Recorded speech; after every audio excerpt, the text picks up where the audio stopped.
Mr. and Mrs. H. Ito, nag-uusap kami ngayon ni Jeric, ayan, about dito sa biga na to.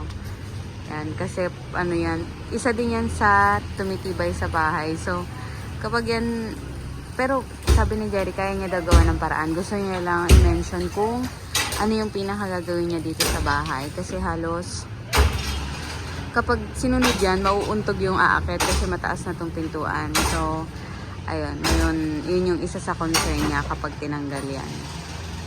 Yan. Pero maglalagay siya, mag-a-add siya ng mga poste. Baka yun yung maging additional na foundation ng bahay.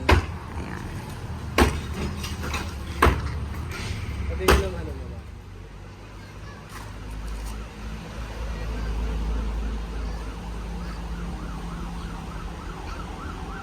Sabi ni Jeric, ang dami daw nilang natibag na poste pero ito lang daw yung bakal. Ayan lang daw. Sabi niya parang tinipid daw yung mga bakal.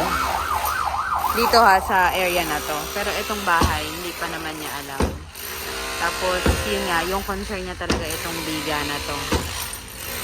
Yan. Pero kaya, dahil sa design natin, magdadagdag siya nung mga poste na maglalagay ng tibay sa bahay. Dahil nga ito ay mau-open. Ayun. Kasi kung mapapansin daw natin, itong poste na to, dyan lang sa taas, wala dito sa baba. Yan. Meron naman poste dun sa gitna. Kung makikita mo yung plano. Yun. Pero dun sa balcony na ilalagay natin, dun siya mag-a-add ng panibagong poste na kakapit din dito sa mga to. Ayan.